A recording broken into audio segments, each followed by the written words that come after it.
ओम शांति। जिस प्रकार महाभारत के युद्ध में अधर्म और अधर्मियों का भगवान ने नाश कराया और एक धर्म की स्थापना कराई, ऐसा ही अभी कलयुग के अंत का समय है, जिसमें चारों ओर अधर्म और अधर्मियों का बोलबाला है। अत्याचार, भ्रष्टाचार और पापाचार का बोलबाला है। मनुष्य अनेक मानसिक और शारीरिक रोगों से ग्रस्त हैं। तो अभी वही कलयुग के अंत का समय है, जब अनेक अधर्मों का विनाश होना है, अधर्मियों का विनाश होना है।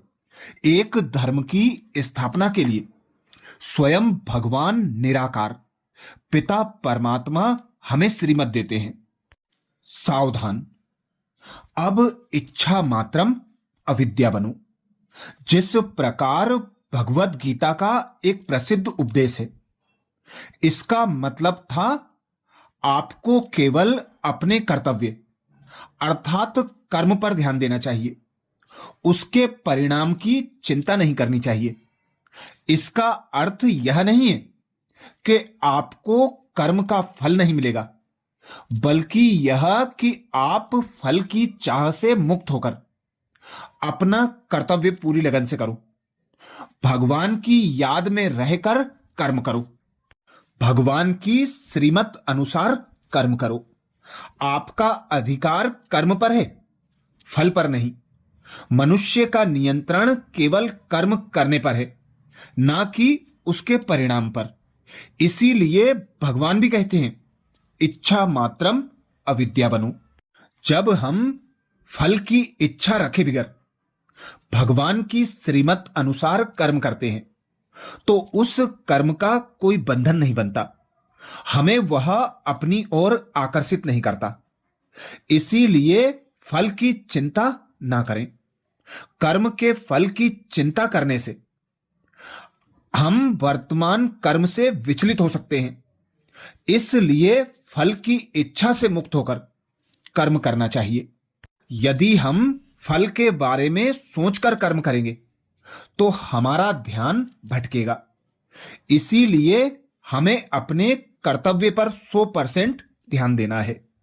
पूरी निष्ठा और समर्पण के साथ कर्म करना है। उस पर हमें अपने मन और बुद्धि को 100% केंद्रित करके करना है। इससे हम ऐसा ना सोचें कि जब हमारी कोई इच्छा ही नहीं है तो हम कर्म क्यों करें। अकर्म बनने से हमें बचना चाहिए। कर्म के फल की इच्छा ना करने पर भी हमें जो कर्तव्य करना है वह तो करना ही है। कर्म से विमुख होना भी एक प्रकार की आसक्ति है। इससे भी भगवान कहते हैं बचना है।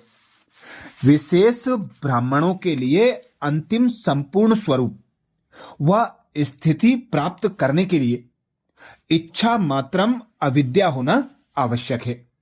जैसे बाप दादा कोई भी कर्म के फल की इच्छा नहीं रखते हैं, हर वचन और कर्म में सदैव पिता परमात्मा की स्मृति होने के कारण फल की इच्छा का संकल्प मात्र भी नहीं रहता। ऐसे फॉलो फादर करना है। कच्चे फल की इच्छा नहीं रखनी है। फल की इच्छा सूक्ष्म में भी रहती है। तो जैसे किया और फल खाया, फिर फलस्वरूप कैसे दिखाई देंगे। इसलिए फल की इच्छा को छोड़ इच्छा मात्रम अविद्या बनना है। एक श्रेष्ठ कर्म करने का 100 गुणा संपन्न फल भगवान कहते हैं आपके सामने आएगा, लेकिन आप अल्पकाल के इच्छा मात्रम अविद्या बन जाओ। इच्छा कभी भी अच्छा नहीं बनने देती, अच्छा कर्म समाप्त कर देती है। इच्छा स्वच्छता को खत्म कर देती है और स्वच्छता के बजाय सोचता बना देती है। इसलिए इस विद्या की अविद्या होना चाहिए। अनेक प्रकार की कामनाएं सामना करने में विघ्न डालती हैं।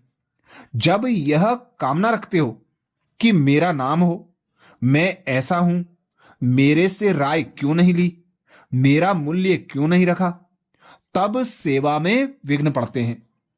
इसलिए मान की इच्छा को छोड़ स्वमान में टिक जाओ, तो मान परछाई के समान आपके पीछे भागेगा। कई बच्चे बहुत अच्छे पुरुषार्थी हैं, लेकिन पुरुषार्थ करते करते कहां कहां पुरुषार्थ अच्छा करने के बाद प्रारब्ध यहां ही भोगने की इच्छा रखते हैं। यह भोगने की इच्छा जमा होने में कमी कर देते हैं। इसलिए प्रारब्ध की इच्छा को खत्म कर सिर्फ अच्छा पुरुषार्थ करो। इच्छा के बजाय अच्छा शब्द याद रखो। भक्तों को भी स्वप्राप्ति कराने का आधार है इच्छा मात्रम अविद्या की स्थिति। जब स्वयं इच्छा मात्रम अविद्या हो जाते हैं, तब ही अन्य आत्माओं की सर्व इच्छाएं पूर्ण कर सकते हैं।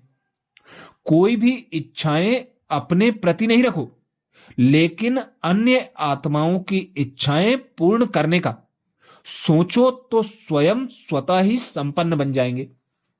अब विश्व की आत्माओं की अनेक प्रकार की इच्छाएं अर्थात कामनाएं पूर्ण करने का दृढ़ संकल्प धारण करना है।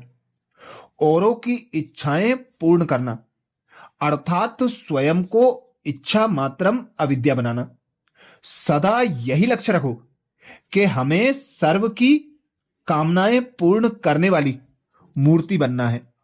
जैसा कि भगवान की मूर्तियों से आज भी भक्तों की इच्छा मनोकामनाएं पूर्ण होती हैं, तो ऐसे ही हमें भगवान की याद में रहकर भगवान को अपना साथी सहयोगी बनाकर कर्म करना है। हर आत्मा को कुछ ना कुछ देना जरूर है। ईश्वर से हमें अनेक खजाने प्राप्त होते हैं, गुण ज्ञान और शक्तियां प्राप्त होती हैं। तो हमारी वाणी द्वारा भगवान का ज्ञान सभी आत्माओं को प्राप्त हो। हमारे कर्म द्वारा हर आत्मा को गुणों की प्राप्ति हो। हमारे संकल्प द्वारा हर आत्मा को शुभ भावना और शुभ कामना की प्राप्ति हो। संबंध संपर्क द्वारा भी गुण प्राप्त हो। तो ऐसा बनाने के लिए स्वयं भगवान कलयुग के अंत के भी अंतिम समय में अब हमें सावधानी दे रहे हैं कि इच्छा मात्रम अविद्या बनो। स्वयं के प्रति कोई इच्छा नहीं रखो, कर्म के फल की इच्छा नहीं रखो, नाम मान शान की इच्छा को भी अब त्याग दो। अल्पकाल की इच्छाओं से मुक्त बनकर ही हम औरों की इच्छा मनोकामनाएं पूर्ण करने के लायक बन सकते हैं। इसीलिए कहा जाता है, मीठा बोलो, अच्छा बोलो, सुखदाई बोल बोलो। जब भी कोई आपसे मिलता है तो मुस्कुराकर उससे मिलो। सबसे पहली मुस्कान ही उसके अनेक दुखों को समाप्त कर सकती है। जब भी हम कोई कर्म करते हैं तो हमारे कर्म द्वारा साधारण कर्म प्रत्यक्ष ना हो, भगवान की याद में रहकर भगवान की श्रीमत अनुसार जब हम कर्म करते हैं तो वह कर्म भी अलौकिक कर्म बन जाता है। उससे भी अनेकों को अनेक शिक्षाएं प्राप्त होती हैं। तो ऐसे ही भगवान हम बच्चों को अब अंतिम समय के लिए अंतिम पुरुषार्थ यही बताते, इच्छा मात्रम अविद्या बन जाओ तो अच्छे बन जाएंगे। अच्छा, ओम शांति।